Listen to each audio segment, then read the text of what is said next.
is lying on a rough inclined plane of inclination 30 degree. Okay, find the magnitude of force parallel to the incline needed to make the block move up the incline and down the incline. Coefficient of static friction is 0.2. इस type का question मैं already class में ले चुका हूँ, but फिर भी एक बार देख लेते हैं, ठीक है? हाँ, नहीं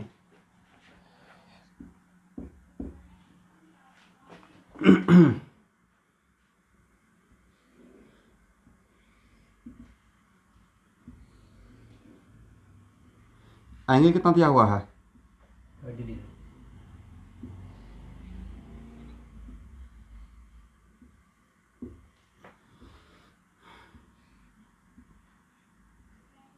parallel to the incline force लगाना है, राइट? क्वेश्चन सब लोग पढ़ लीजिए।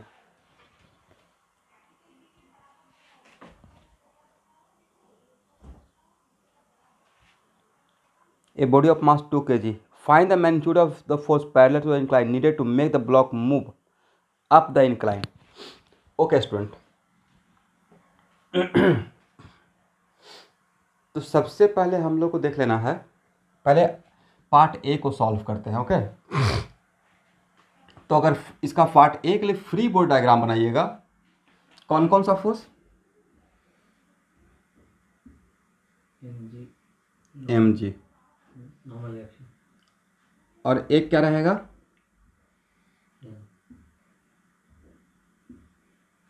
Normal reaction. और किधर मूव करना है? ऊपर की तरफ।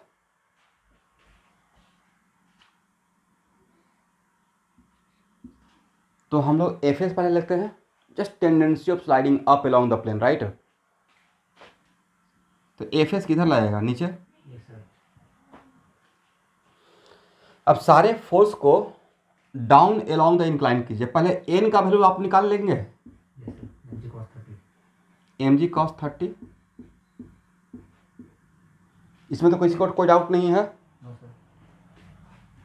और सारे फोर्स को किधर कंपोनेंट ब्रेक करना चाहते हैं? ऊपर या नीचे, बात एक ही है, ठीक है? सारे फोर्स को मैं down along the incline resolve करता हूं, तो एफ एस का कंपोनेंट एफ एस हो जाएगा। आप लोग को ये समझ में आया कि मैंने एफ एस नीचे क्यों लगाया? ओके, अब माइनस एफ और एम जी का कंपोनेंट कितना हो जाएगा स्टूडेंट? एम जी कॉस 60 बोलिए या एम जी साइन 30 बोलिए, एक ही बात है।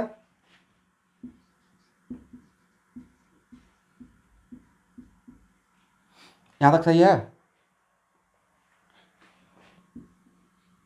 Then F S equal to हो जाएगा F minus M G sine 30। Agree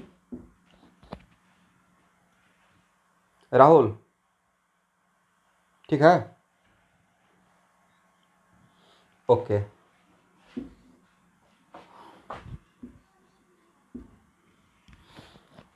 और जो स्लाइड नहीं करने के लिए मैक्सिमम फोर्स रहेगा, वही स्लाइड करने के लिए मिनिमम हो जाएगा। तो for not sliding F S should be less than equal to what? F S max. यहाँ तक तो किसी को प्रॉब्लम नहीं होना चाहिए, बट यहाँ से जो आएगा वो क्या रहेगा? यहाँ से जो आएगा वो फॉर नॉट स्लाइडिंग आएगा, उससे वहाँ से हम लोग फॉर स्लाइडिंग निकाल लेंगे।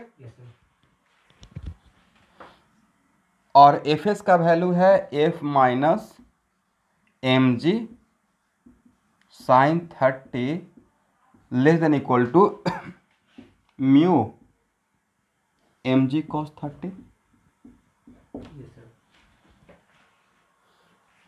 तो F should be less than equal to M G को कॉमन ले लीजिए स्टूडेंट, म्यू कॉस 30 और प्लस साइन 30।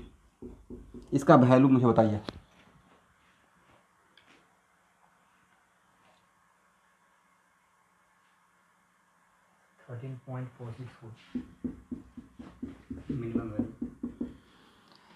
तो यहाँ से एफ का maximum value for not sliding कितना? 13.464। ये मैक्सिमम है ना? इसको कैलकुलेट कीजिएगा तो 13.464। But this is the maximum for force for not sliding up along the plane, यही तो बन जाएगा minimum force for sliding. Yes sir. इसका मतलब है कि अगर external force up along the incline लगाते हैं, उसका वैल्यू अगर 13.46 न्यूटन है ग्रेटर देन इक्वल टू, तो ऊपर की तरफ ये ब्लॉक स्लाइड करना स्टार्ट कर देगा। ओके, यही तो आंसर होना चाहिए पार्ट ए का। ऑलमोस्ट मोटा मोटी हम लोग यहाँ पे शायद जी का वैल्यू 9.8 ना लेकर 10 ले लिया है, तो शायद ये आया होगा। ठीक है, यस सर। चलिए पार्ट ए खत्म। किसी को डाउट यहाँ तक? No sir. तो ये किनका डाउट था? तो जिनका भी डाउट था वो तो क्लियर हो गया ना, ऐसे सॉल्व करना था।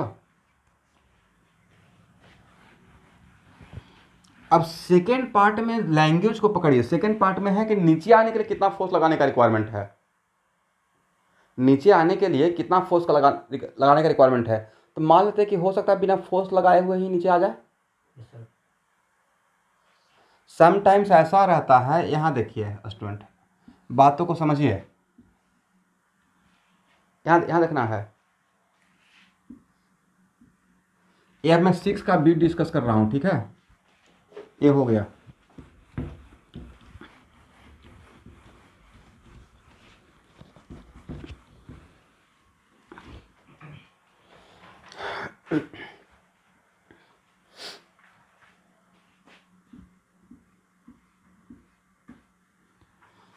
अगर थीटा का value less than theta R है तो ये खुद से आएगा। No sir. थीटा आर समझ रहे हैं ना, angle of repose. Yes sir. तो उस केस में या तो इसको फोर्स ऊपर से प्रेस करना पड़ेगा, नहीं तो पुल करना पड़ेगा, ऐसे करके इसको नीचे लाना पड़ेगा, राइट, तब फोर्स लगाने का रिक्वायरमेंट है। एग्री? लेकिन मान लेते हैं कि theta greater than theta R है, तो खुद से आ जाएगा। इसमें फोर्स लगाने का रिक्वायरमेंट है क्या, या खुद से स्लाइड कर जाएगा? खुद से कर जाएगा। तब इस 6 का बीम में पहले सॉल्व करना स्टार्ट करेंगे या पहले चेक कर लेंगे? चेक करेंगे। तो क्वेश्चन चेक करते हैं। तो यहाँ पे theta R, tan theta R का वैल्यू 0.2, राइट, यही था ना थीटा आर। Yes sir. और जो tan थीटा दिया हुआ है वो है tan 30 डिग्री, राइट, कितना? 1/√3। 1/√3 का वैल्यू अगर निकालेंगे तो 1.732, मोटा मोटी 0.5 के आसपास है। 0.5 से। तो भाई ये एंगल बड़ा है with respect to this one. इसका मतलब यहाँ से क्या प्रूफ हो गया, theta greater than theta R. तो ब्लॉक को नीचे डाउन लाने के लिए, down along the incline, force लगाने का रिक्वायरमेंट है या बाई इटसेल्फ बाइक से। खुद से स्लाइड कर जाएगा। इसका अंदर फोर्स का रिक्वायरमेंट क्या है, 0 Newton, right. Yes sir.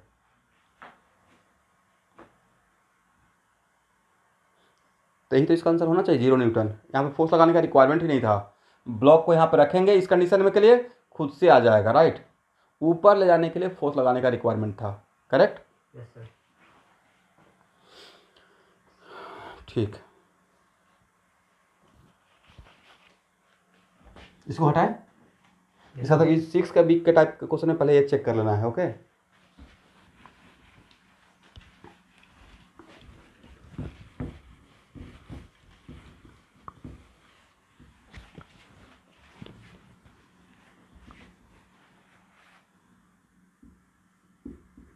Question number 7।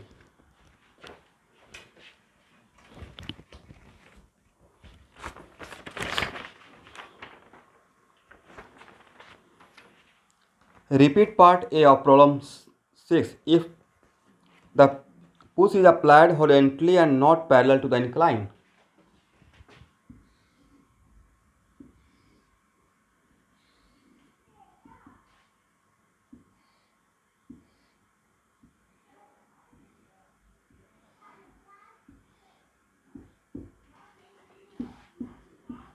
आप कैसे फोर्स लगा रहे हैं?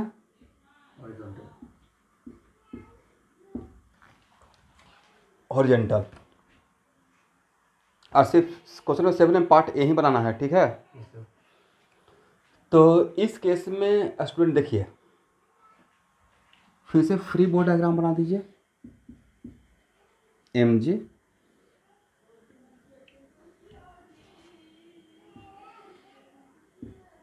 एन और एफ एस कितना किधर नीचे ना। नीचे। चलिए सारे फोर्स को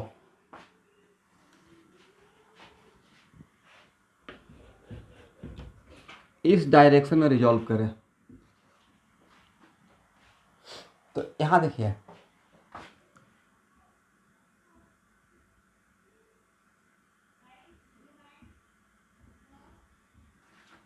रिजॉल्व कीजिए। एन का कंपोनेंट एन कॉस जीरो। एक बार हम लोग कंपोनेंट रिजॉल्व करने के लिए फिर से रिवीजन कर लेते हैं, ठीक है, बहुत दिन हो गया है। ए एंगल कितना 30 ना 60। तो इस मेरा एम जी का इसके साथ कितना एंगल बनेगा पता है?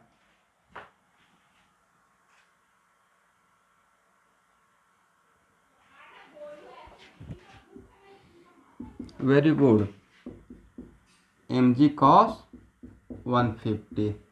और इस एफ का कितना बनेगा ये पता है? ए 90 और ए एंगल जोड़ लीजिए 30।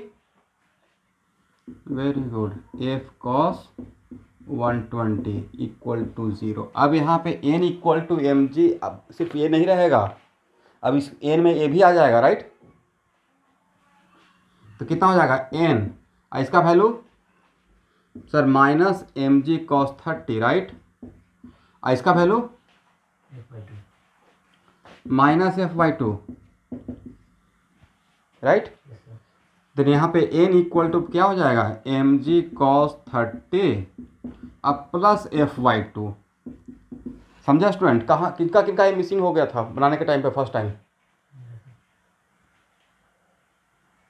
चलिए अब सारे इस जनरली छूट जाता है एफ का, क्योंकि अब यहाँ पे एफ एन में एन कम हो गया, एफ लगने से एन कम हो गया ज़्यादा हो गया है?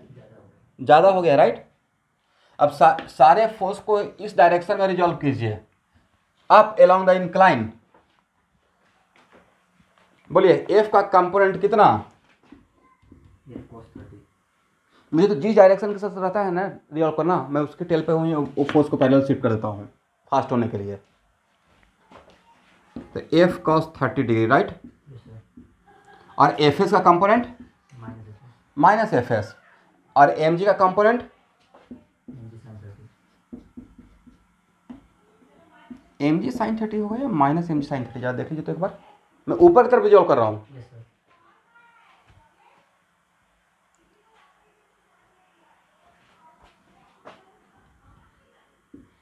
यही है ना M G, Yes, sir। Right. A 90 A 30, right. तो क्या सही मैंने सही लिखा?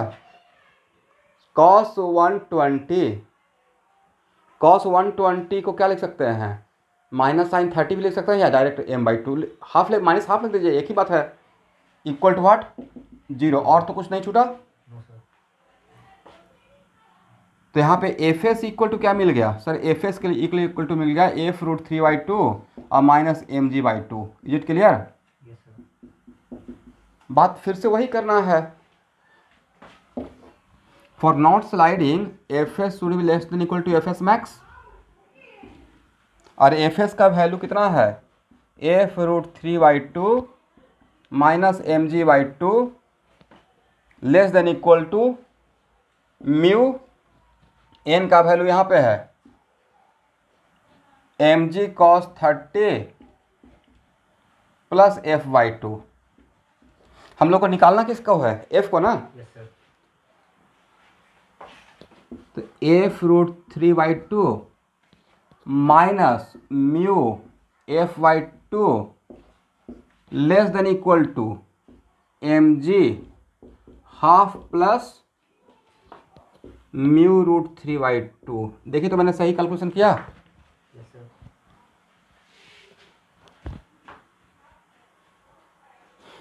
यहाँ तक आइए।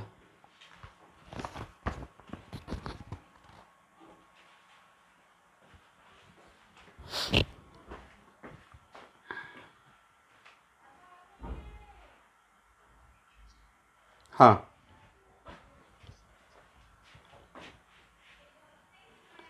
नहीं, नीचे की तरफ एज्यूम नहीं किया है। एक्चुअली हम लोग क्वेश्चन का डिमांड ही था कि ब्लॉक को किधर पुश करना है, ऊपर की तरफ। तो टेंडेंसी ऑफ स्लाइडिंग के जस्ट अपोजिट में एफ एस लगेगा। यहाँ पे सपोज नहीं किया, यहाँ पे लगाए हैं, राइट।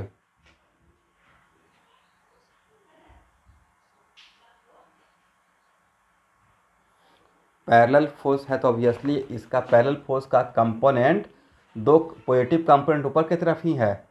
ध्यान से देखेंगे तो प्रैक्टिकली भी सोचिए ना लोकेश, कि अगर इसको प्रेस करेंगे तो नीचे आना चाहेगा, ऊपर जाना चाहेगा। प्रैक्टिकली सोचिए, फिजिक्स छोड़ दीजिए। तो बस वही है, मैकेनिक्स में आपको प्रैक्टिकल सिचुएशन में जाकर देखना पड़ेगा कि हाँ क्या होना चाहिए था।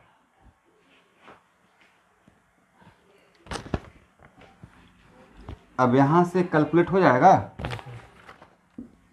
F should be less than equal to M G half plus mu √3/2 Shubhankar divided by √3/2 minus μ/2। ठीक है, calculation part is your, Yes, sir. But this is the maximum force for not sliding, right.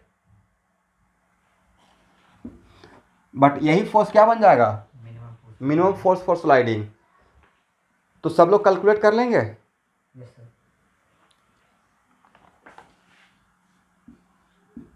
ये हो जाएगा maximum for not sliding, जो भी इसका value आएगा। कोई किसी ने कैलकुलेट किया है, कितना आया है, 17.7। ओके, तो ये हो गया maximum 17.7 Newton for not sliding. But इसी को हम लोग क्या बता देंगे, this is the minimum for sliding. Okay, Yes, sir. इसका मतलब एफ का वैल्यू 17.7 के से अगर बराबर या उससे ज़्यादा रहेगा तो ये ऊपर की तरफ ब्लॉक स्लाइड करना स्टार्ट कर जाएगा। सबसे खास बात है कि यहाँ पर this the importance of this equation. ये बहुत कमाल का इक्वेशन है, बहुत जगह हेल्प करता है। देखते हैं सर्कुलर मोशन में हर जगह पे आ जाता है। ठीक है ना। Yes, sir. क्वेश्चन नंबर 7 के हो गया ना, इसको हटाते हैं, कैलकुलेशन कर लीजिएगा स्टूडेंट। Yes, sir. कैलकुलेशन में टाइम वेस्ट नहीं करेंगे। क्वेश्चन नंबर 7 के बाद कौन सा क्वेश्चन, 9। चलिए आप लोग बढ़िया से क्वेश्चन पढ़ लीजिए। A body start slipping down an incline and moves ½ metre in ½ second.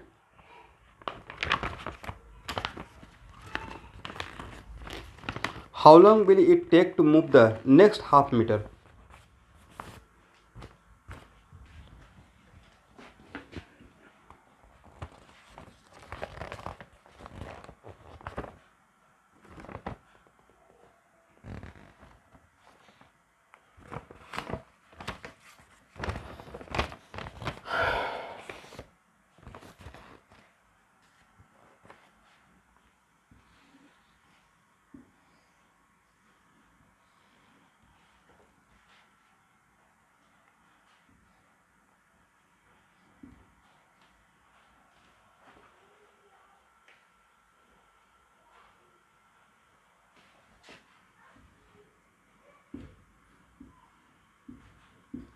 देखिए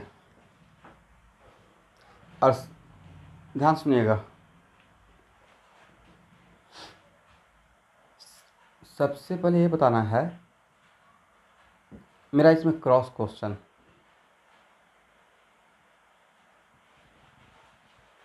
ये फ्रिक्शन लेस है या रफ सरफेस है या कुछ भी नहीं, स्टार्ट स्लाइडिंग डाउन। तो यह स्टार्ट स्लाइडिंग डाउन है, इसका मतलब स्टार्टिंग फ्रॉम रेस्ट, तो net acceleration down incline down along the incline रहेगा। Yes, sir. इसको एक्स एक्सिस मान लेते हैं, मान सकते हैं ना। Yes, sir. तो delta X equal to U X T plus ½ तो लगा ही सकते हैं। और डेल्टा एक्स कितना, ½ और स्टार्टिंग फ्रॉम रेस्ट टू 0, आई कितना रहेगा ½ और कितना टाइम लगा है, ½ सेकेंड, मतलब 1/4। इसका मतलब एक्स कितना आ गया, 4 मीटर पर second square, right. Yes sir. यहाँ तक किसी को प्रॉब्लम? No sir. चलिए अब एक काम करते हैं, शुरू से लेकर वो यहाँ से स्टार्टिंग फ्रॉम हेयर से 1 मीटर तक का टाइम निकाल लेते हैं और उसमें पहला हाफ मीटर का माइनस कर देंगे। ये भी तो लॉजिक हो सकता है, यस सर। नहीं समझे मेरे बात को? अब delta X equal to U X T अब plus half A X T square, और इसमें इसको कर देते हैं 1 मीटर, ये हो गया 0 और ये हाफ ए एक्स का वैल्यू कितना 4 टी स्क्वायर, तो टी कितना हो गया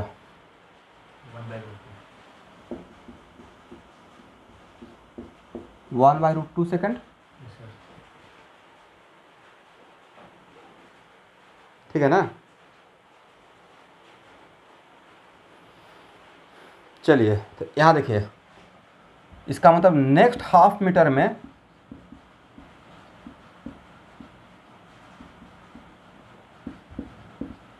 time taken in next half metre क्या 1/√2 माइनस हाफ कर सकते हैं? टोटल टाइम इतना, उसमें से पहले वाला हाफ मीटर का टाइम माइनस कर देते हैं, तो 2 माइनस √2 और डिवाइड बाई 2√2 कैलकुलेट करके देखिए तो आंसर आता है।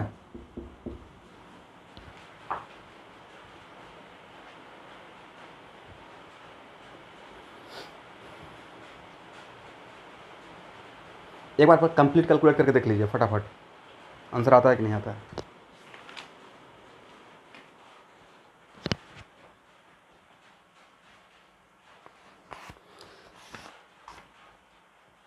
तो इस क्वेश्चन में आप लोगों को क्या प्रॉब्लम हो गया था?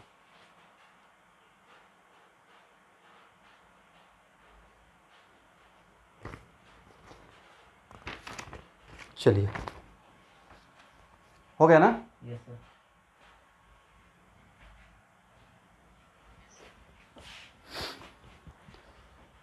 हटाएं? Yes sir.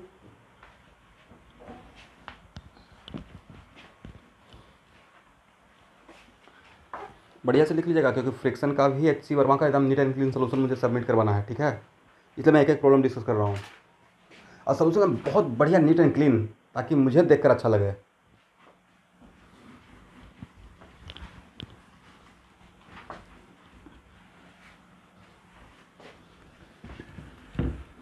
चलिए question number 10, the angle between resultant contact force and the normal force exerted by a body on the other hand is called angle of friction, right? So that if lambda be the angle of friction and mu is the coefficient of a static friction, then lambda should be less than equal to tan inverse mu.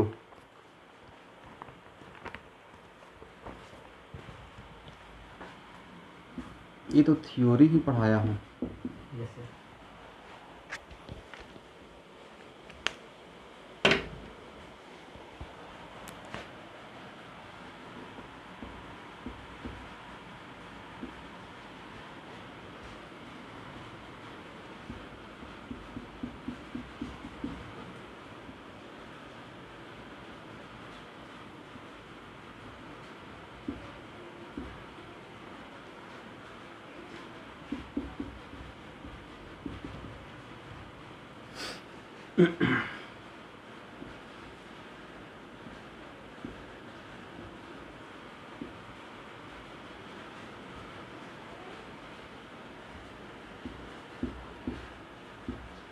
ठीक है,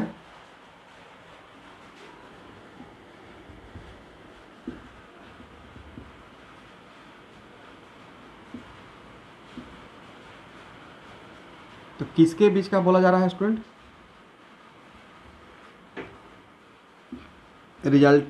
resultant contact force normal action. And normal reaction, right? चलिए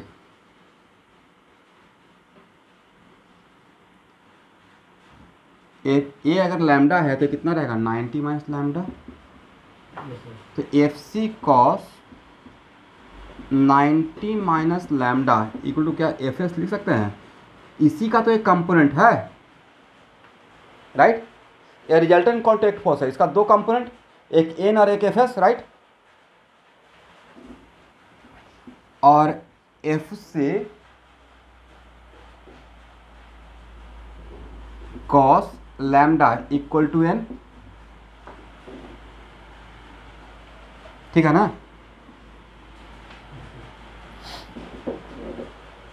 यहाँ तक कोई problem?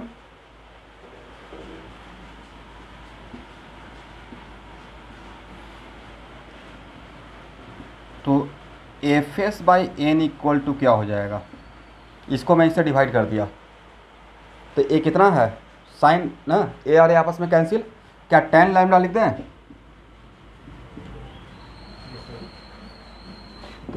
F S equal to कितना, tan lambda into N,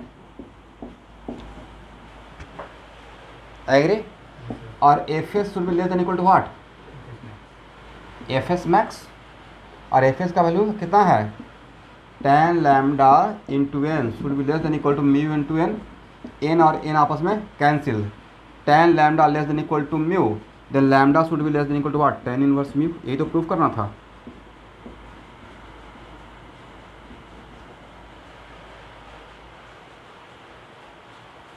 याद है यहाँ पे एक मैं थ्योरी पढ़ा रहा था, उसमें कोन ऑफ फ्रिक्शन भी बताया था। Yes sir.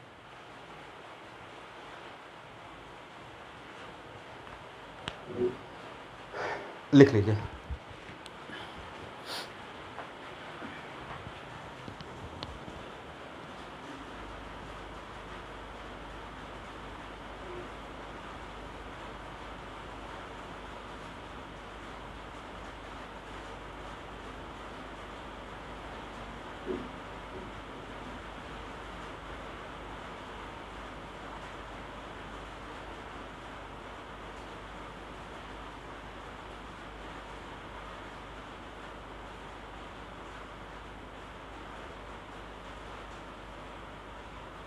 यहाँ तक हो गया?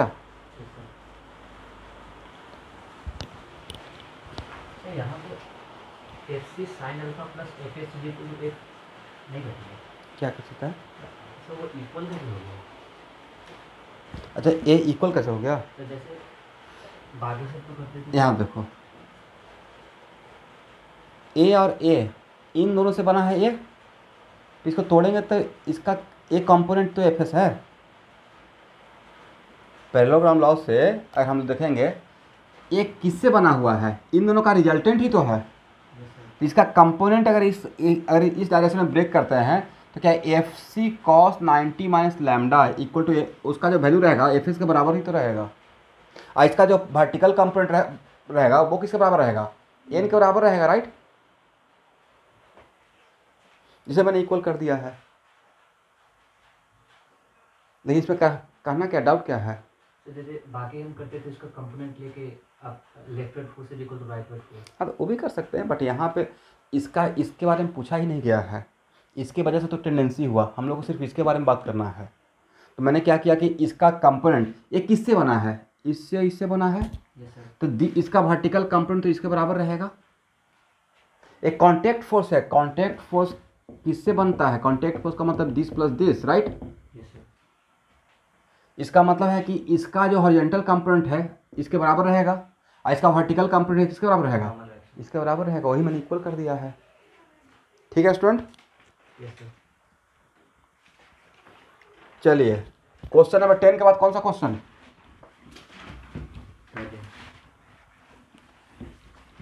11। हाँ सर।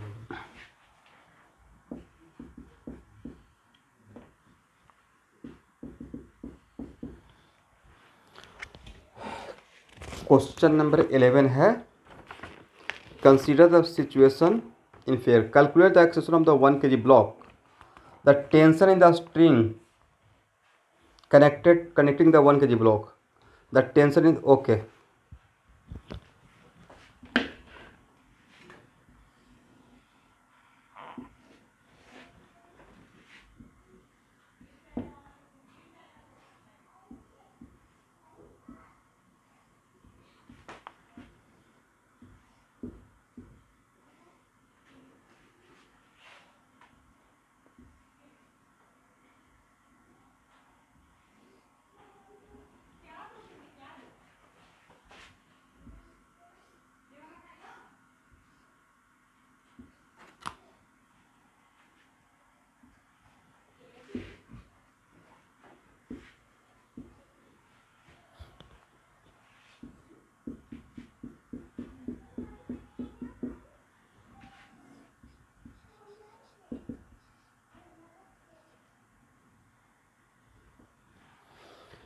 चलिए, सबसे पहले आपको क्या चेक करना चाहिए इस प्रॉब्लम में? मेरे पॉइंट ऑफ व्यू से सबसे पहले चेक करना चाहिए कि मूव स्लाइड करेगा या नहीं करेगा, राइट? Yes sir. तो एक काम करते हैं, M2 और M3 को एक सिस्टम मान लेते हैं। ओके स्टूडेंट,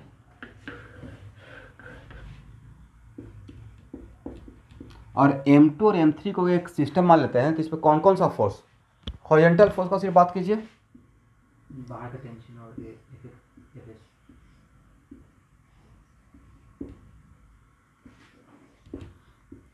एक तो रहेगा टेंशन, राइट? Yes sir.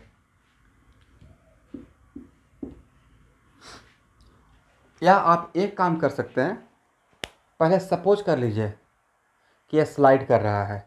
एक काम ये भी कर सकते हैं, let us suppose whole system are sliding down, going horizontal direction और स्लाइडिंग डाउन, मान लिए, करेक्ट? और अगर मानने के बाद ए का वैल्यू और पॉजिटिव आ गया मतलब सही है, निगेटिव आ गया मतलब कुछ, कोई ऐसा तो नहीं सोच रहा है कि निगेटिव आ गया मतलब ऊपर उल्टा जाएगा? ऐसा नहीं होगा। अगर ऐसा हो गया तो बहुत सारा एनर्जी बच जाता हम लोग का, राइट? ऐसे रख दे तो वो उधर जा रहा है, ऐसा नहीं होगा इस केस में, राइट? एक काम ये भी कर सकते थे, क्रॉस चेक करने का तरीका, वही काम से बढ़ जाते हैं। Let us suppose system is moving, इसका एक्शन ए मैग्नीट्यूड, तो इसका भी मैग्नीट्यूड सेम रहेगा, राइट? Yes sir. लेकिन जब इसको स्लाइड करते हुए मान रहे हैं तो उस टाइम पे एफ एस लगाएंगे या एफ के लगाएंगे? F, yes. अब आपकी मर्जी है, इन दोनों को सिस्टम मान के या अलग अलग करते हैं तब भी काम चल जाएगा, नहीं करते हैं तब भी काम चल जाएगा। ओके, पहले एक्सेलरेशन निकालने के लिए हम लोग अलग अलग मान लेते हैं। यहाँ पे इसको एक सिस्टम मान लेते हैं, बाद में इसको देख लेंगे। ओके,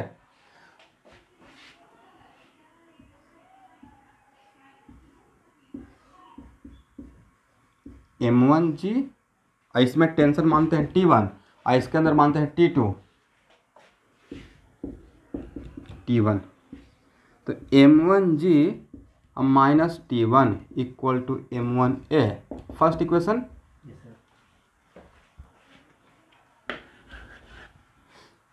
चलिए सबको अलग अलग कर देते हैं। ये है M1, M2 का फ्री बॉडी डायग्राम बनाइए स्टूडेंट।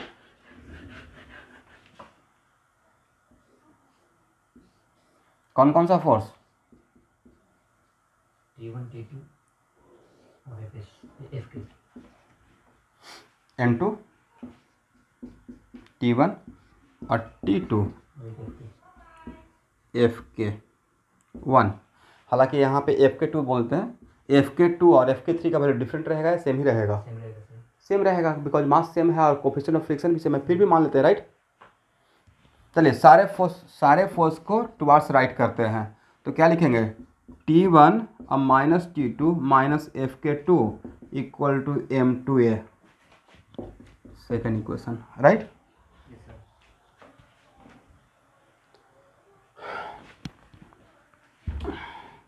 और M3 का अगर फ्री बॉडी डायग्राम बनाते हैं तो M3 का फ्री बॉडी डायग्राम ये होगा,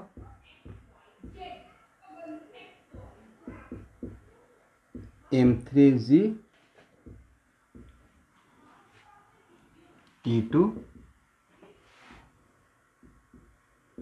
FK3 और एक M3। देखिए तो कोई फोर्स छूटा तो नहीं। सारे फोर्स को टुवार्ड्स राइट अगर रिजॉल्व करते हैं तो T2 minus FK3 equal to M3A। चलिए 3 इक्वेशन है और 3 अननोन है। कौन कौन सा? T1 T2A, क्या सॉल्व हो जाएगा? Yes sir.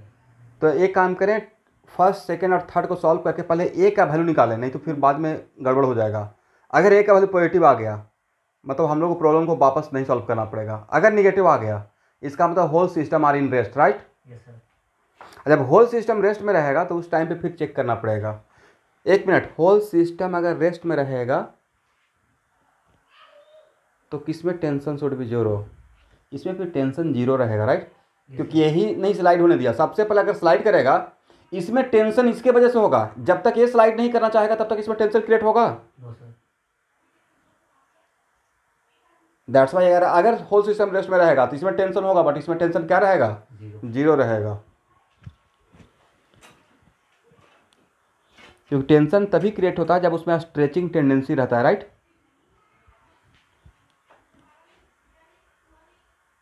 इन फिर भी एक बार क्रॉस चेक कीजिए।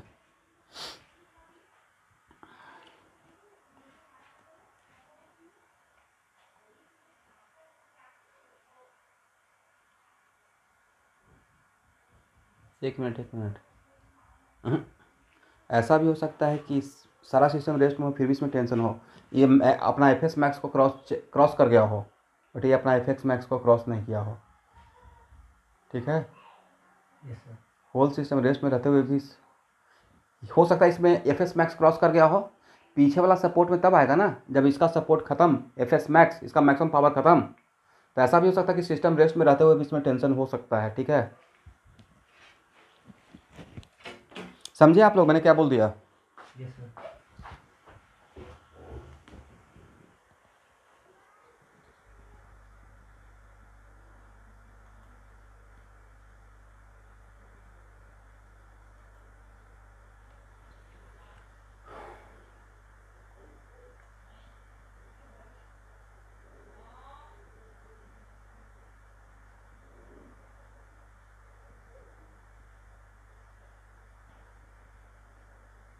चलिए बर्निंग ज्वाइन किए हुए हैं।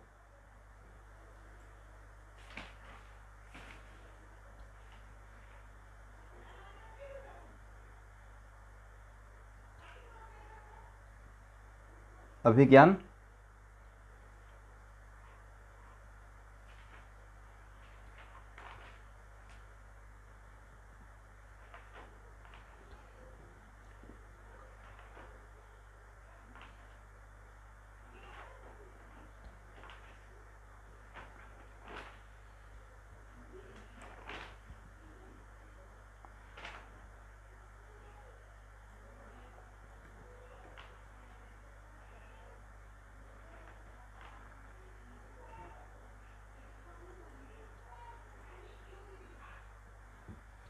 नहीं अभी नहीं बोला, आप पहले प्रॉब्लम बना लीजिए फिर बाद में लास्ट में ले लेंगे।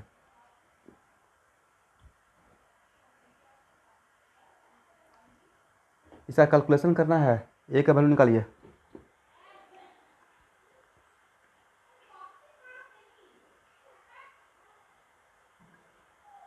जीरो पॉइंट फोर है सर। 0.4 4 मीटर पर सेकेंड। आंसर 25। 0.25 किसका है, निरंजन का, नहीं सर 0.4 में। प्रीतम।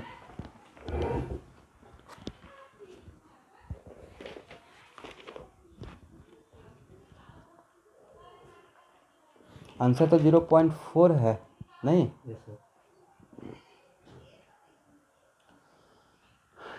चलिए तो 0.4 आ गया तो क्या T1 निकल जाएगा इक्वेशन फर्स्ट से, देखिए तो यस सर। बोर्ड पे देखिए इक्वेशन फर्स्ट में ए निकल गया और पॉजिटिव आया है, इसका मतलब सिस्टम रेस्ट में नहीं है। ये अच्छा लग था, गुड लग था।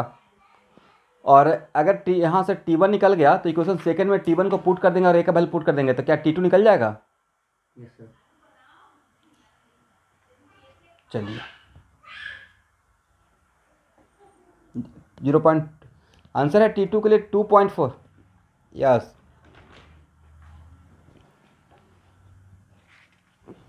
ओके। इसके बाद नेक्स्ट क्वेश्चन कौन सा है। अच्छा इस प्रॉब्लम में ऐसे जनरली मुझे समझ में नहीं आ रहा कि आप लोग का डाउट क्या था, मैंने तो सॉल्व कर दिया, डाउट क्या था।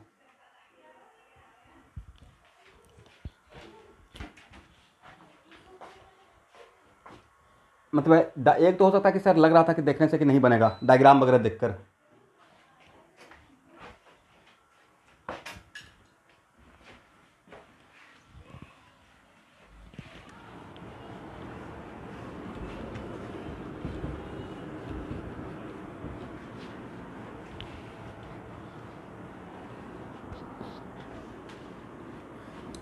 क्वेश्चन नंबर नेक्स्ट कौन सा क्वेश्चन 13। Yes sir. 13 भी किसी का डाउट है, राइट।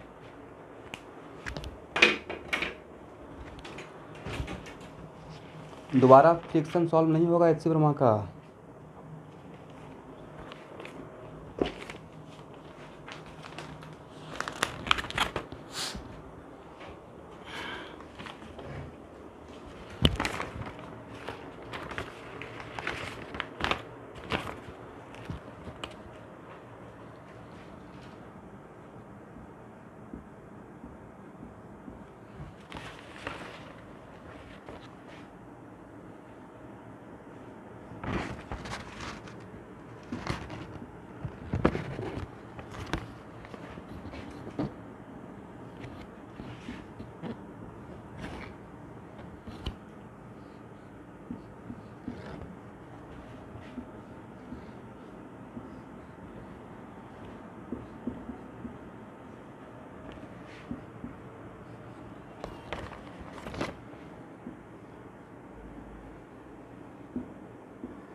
Okay.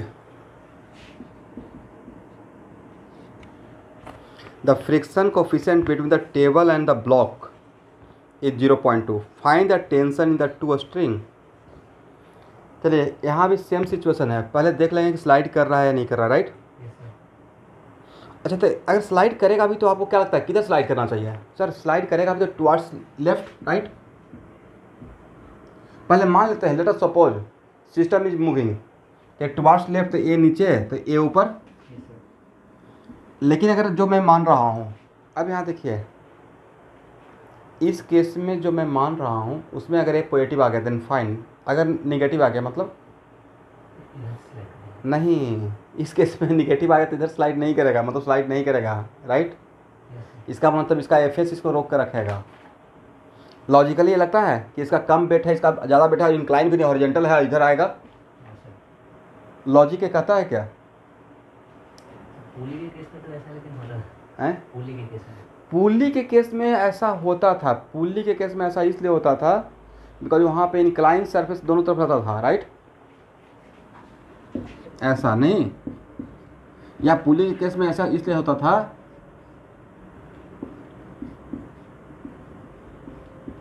इस टाइप का सिचुएशन था, तो आई फ्रिक्शनलेस था तो ऊपर इधर नहीं तो इधर स्लाइड करेगा ही करेगा। रेस्ट में ये इस केस में जनरली अगर ए का वैल्यू पॉजिटिव है, अगर ऐसे माने, अगर पुली के केस जहाँ न्यूटन्स लॉ ऑफ मोशन का फ्रिक्शनलेस है तो ए का वैल्यू अगर रेस्ट में है तो ए का वैल्यू 0 और पॉजिटिव है निगेटिव है, इसका मतलब कहीं ना कहीं स्लाइड करने वाला है। बट यहाँ पे फ्रिक्शन भी तो आ गया है। चलिए एनीवे, तो अब इस केस में आप एक काम करें, इसका यहाँ इसमें T1 मान लें, इसमें T2 मान लें। अब फ्री बॉडी डायग्राम,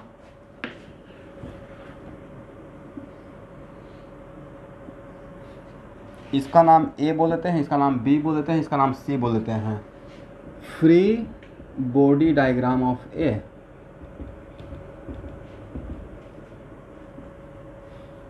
B कौन कौन सा फोर्स है स्टूडेंट?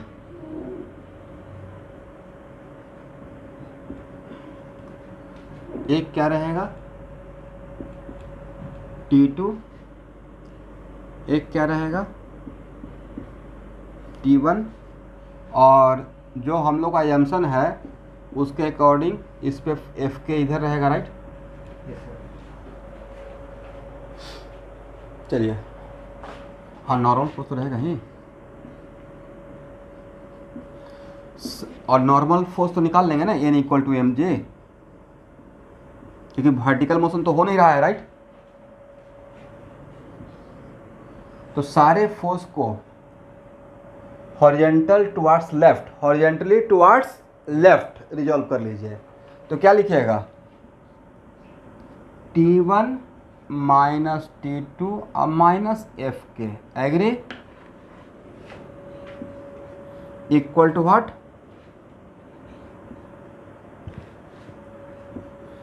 MBA। इसमें 3 अननोन आ गया, T1 भी आ गया, T2 भी आ गया, A भी आ गया। 2 इक्वेशन और डेवलप होगा तो काम चल जाएगा। अब फ्री बॉडी डायग्राम A का बना लीजिए। तो A का फ्री बॉडी डायग्राम बनाते हैं। कौन कौन सा force?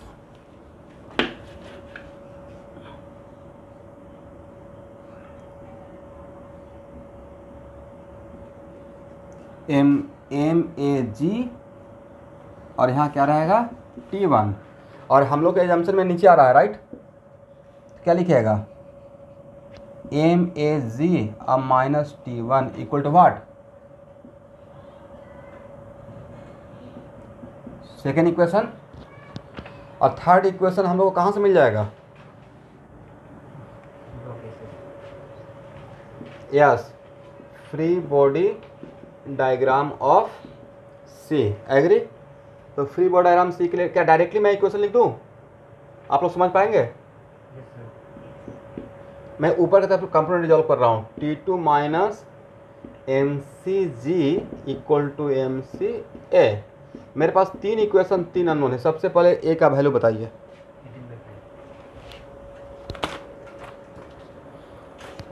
Bye solving equation first, second and third, we get the value of, first of all we get the value of A, क्योंकि ए का वैल्यू पॉजिटिव रहेगा, उसके बाद ही आगे बढ़ सकते हैं।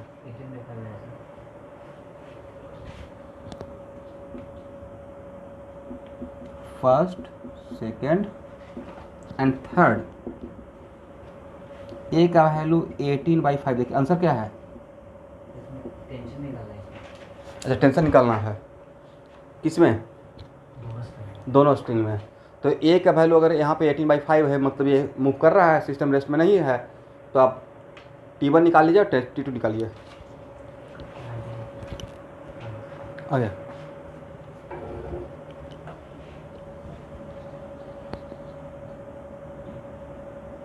प्रियांशी कश्यप, T1 T2 का वैल्यू निकाल के बताइए।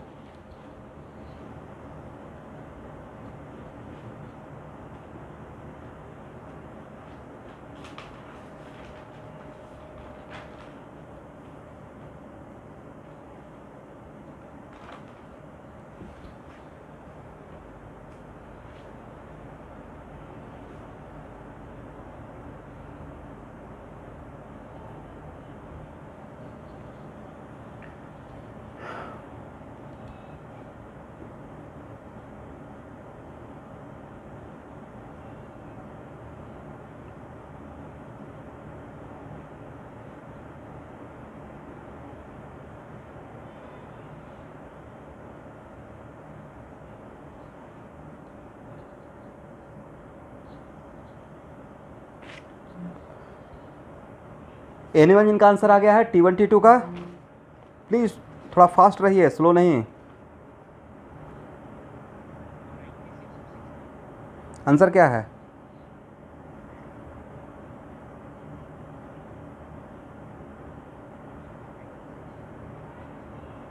आंसर आ गया? चलिए, मतलब सॉल्व करने के बाद आंसर, हाँ तो ठीक है, सॉल्व कर लीजिए। तब तक मैं क्वेश्चन नंबर 14 का माहौल बनाता हूँ।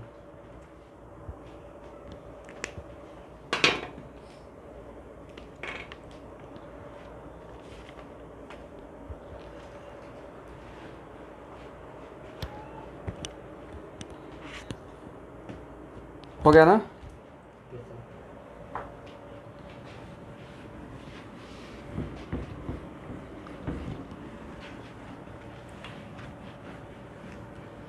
Question number 14।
आप लोग क्वेश्चन समझ में आया है 14 का? समझ में आया, बना नहीं।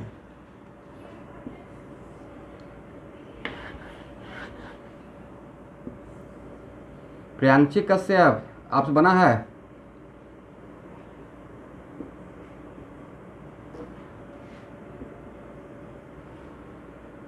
हिताक्षी,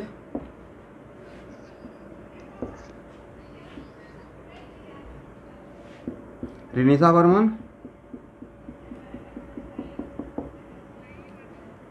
नहीं हुआ है।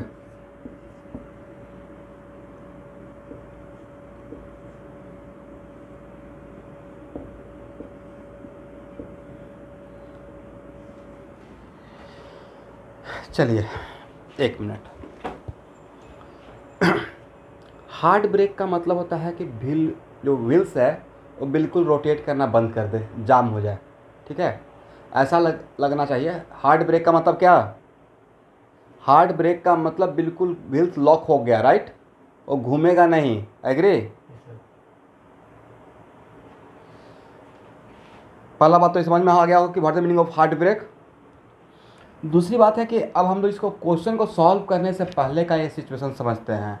यहाँ देखिए, जनरली किसी भी ब्रिज का जो इंक्लाइनेशन मेंटेन किया जाता है, किसका? ब्रिज का, तो उसमें कोशिश रहता है कि ब्रिज तो 10 साल में एक ही बार बनेगा या 50 साल में एक बार बनेगा, राइट।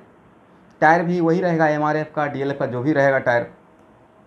तो मोटा मोटी कोफिशिएंट ऑफ फ्रिक्शन पता रहता है।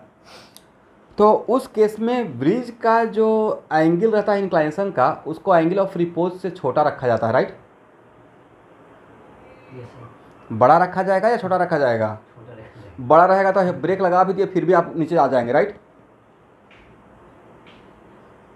इसका मतलब है डैम श्योर कि अब उसके बाद बोला गया है कि इस कार का ब्रेक, हार्ड ब्रेक लगा दिए हैं, और जो 36 किलोमीटर पर आवर से जा रहा था वो 5 मीटर के बाद क्या हो गया? रुक गया है, राइट। इसका मतलब डैम श्योर ये एंगल ऑफ रिपोज से छोटा रहा होगा। बड़ा रहता तो कभी रुकता क्या? आता ही रहता है। इतना तो एकदम कॉन्सेप्ट, इतना बात सबको क्लियर था माइंड में? Okay okay okay. इसका मतलब है कि once apply the hard brake, तो एक्सेलरेशन का डायरेक्शन क्या होगा? रिटार्डेशन हुआ तभी तो रुका। रिटार्डेशन रहा तभी रुका है, राइट। इसका मतलब mg, इसका पहला बात तो है कि sir theta less than theta रहा होगा, पक्का, राइट। और दूसरी बात है कि आप इसका फ्री बॉडी डायग्राम, अब इसको यहाँ पे इसका रोलिंग नहीं है, बस ये सोचिए कि बस एक ब्लॉक के जैसा है, ओके। n, अब हार्ड ब्रेक लगाने के बाद ये क्या कर रहा है? गाड़ी स्लाइड कर रहा है, रोल नहीं कर रहा, स्लाइड कर रहा, राइट। तो फ्रिक्शन किधर लगता है? रिलेटिव स्लिपिंग का जस्ट अपोजिट में, राइट।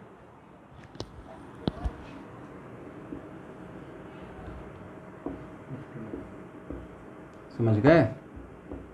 FS लगेगा या FK लगेगा? FK लगेगा। अब मान लेते हैं कि इस डायरेक्शन को हम लोग एक्स एक्सिस, करेक्ट। तो नेट एक्सेलरेशन नीचे की तरफ या ऊपर की तरफ? ऊपर की तरफ ही लग रहा है, right. Okay,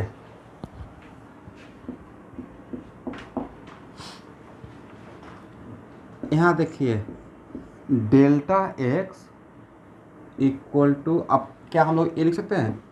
VX² equal to UX² plus 2AX delta X. Agree ना? और ये VX कितना? 0। तो UX² plus 2AX delta x.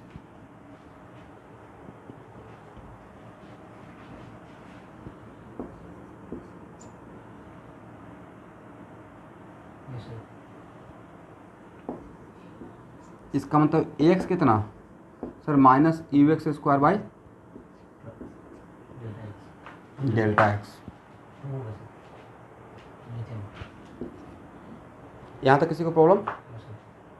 और यूएक्स पता है 10 मीटर पर सेकेंड, 36 किलोमीटर पर आवर, तो 10 मीटर बस सर। पर सेकेंड। यहाँ तक किसी को कोई प्रॉब्लम नहीं? No sir. चलिए स्टूडेंट, सारे फोर्स कंपोनेंट को along x एक्सिस रिजॉल्व कर लीजिए। If component of all the forces along x axis equal to mass into acceleration along x axis, ऐसा लिख सकते हैं। Yes sir. तो सारे फोर्स कंपोनेंट को, तो यहाँ देखिए mg का कितना component, mg sine theta minus F K equal to what, M A X, right.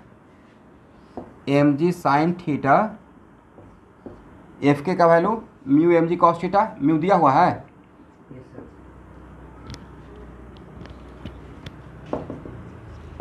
M A X, M और एम आपस में कैंसिल, राइट। तो ए एक्स का बदले क्या वो उतना पुट कर सकते हैं, G sine theta minus mu ji cos theta equal to minus mu x square by 2 delta X. मैं अलजेब्रिकली ए एक्स लिख दिया, ठीक है। Yes sir. यहाँ तक किसी को problem? No sir. Then delta X equal to what, delta X equal to sir minus mu x square by 2 ji sine theta minus mu ji cos theta, right. इतना लिख सकते हैं।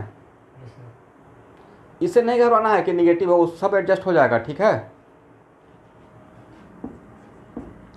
अब देखिए मैक्सिमम एंगल है तो मैक्सिमम का मतलब इनइक्वलिटी तो आना पड़ेगा ना, तब तो मैक्सिमम मिनिमम बोलिएगा।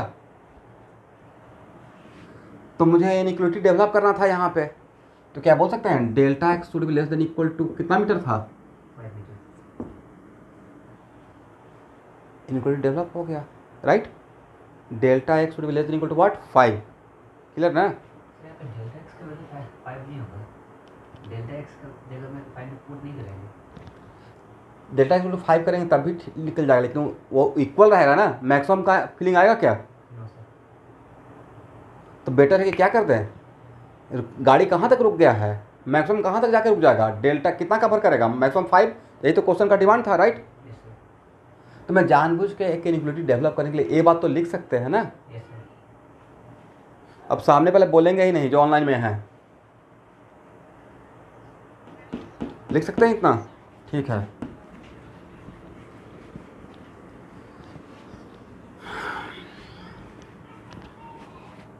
तो डेल्टा एक्स का वैल्यू है mu x square by 2 ji sine theta minus mu ji cos theta should be less than equal to what, 5।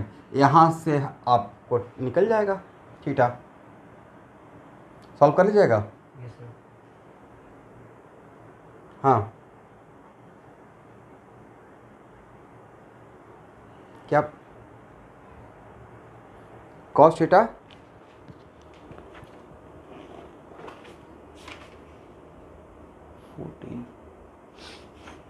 अब इसमें थीटा कॉस थीटा का वैल्यू कितना दिया हुआ है, 16 डिग्री के आसपास है नहीं थीटा का वैल्यू।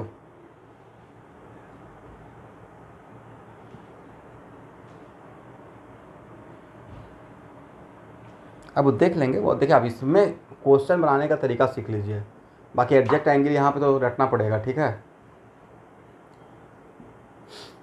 ये कैसे निकला, साइन थीटा कॉस थीटा यहाँ पे निकला, sine theta minus mu cos theta is equal to -1। तो कोई बात नहीं, यहाँ देखिए ये तो पता है कि नहीं कि मैक्सिमम एंगल रहेगा, 5 मीटर का मतलब मैक्सिमम एंगल रहेगा। Yes sir. 5 कर देंगे, मैं ही सॉल्व करता हूँ। 5 करेंगे, ये वैल्यू कितना रहेगा, 100। Yes sir. जी को बाहर निकाल लीजिए, तो 20 साइन थीटा, म्यू का वैल्यू कितना है, 4/3। 4/3 cos theta, agree, yes sir. Correct. इसका मतलब कितना 4/3 cos theta minus sine theta equal to 1 लिख सकते हैं। Yes sir.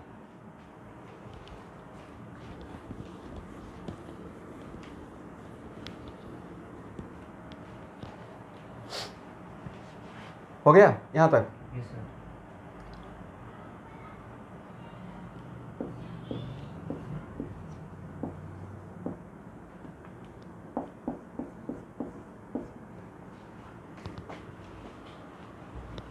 यहाँ 2 साइन थीटा इस टाइप का। इस अब यहाँ के बाद ट्रिग्नोमेट्री बनाए हो आप लोग, यस सर। तो ये तो सॉल्व हो जाना चाहिए था।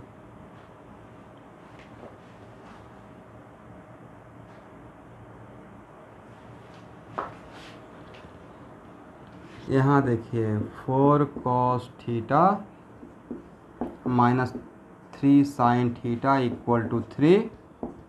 अगर मैं आपके जगह पर रहता और 9th क्लास में रहता ऐसे सोच लेता 3 + 3 साइन थीटा, ठीक है।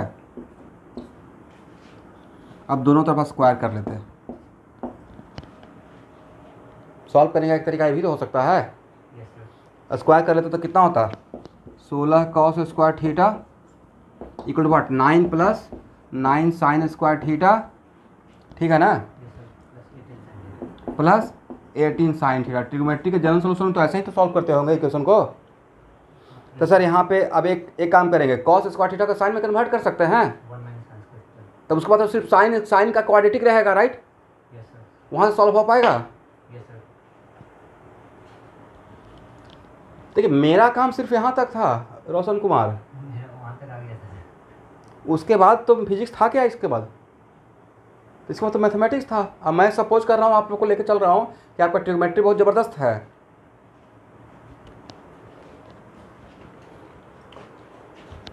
यहाँ के बाद सॉल्व हो जाएगा ना। Yes sir. अब इसमें साइन का क्वाड्रेटिक के 2 वैल्यू रहेगा, उसमें एक निगेटिव वाला वैल्यू को रिजेक्ट कर देना है, ठीक है, सिर्फ पॉजिटिव वाला वैल्यू लेना है। हो जाएगा ना। Yes sir.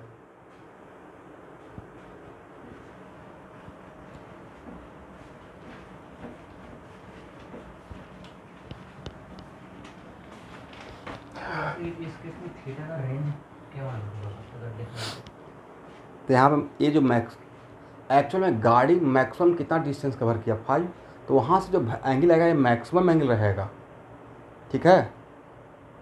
उससे अगर और भी छोटा एंगल रहता तो गाड़ी और पहले रुक चुका होता। एंगल बढ़ते रहेगा तो गाड़ी ज़्यादा नीचे स्लाइड करेगा, एंगल कम होता रहेगा गाड़ी कम स्लाइड करेगा, राइट। Yes sir.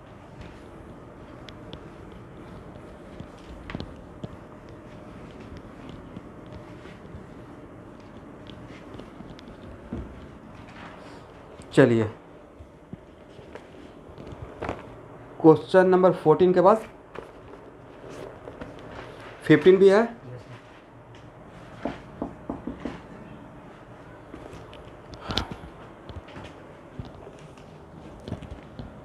तो स्टूडेंट आज का क्लास ये इतना ही रहने दीजिए।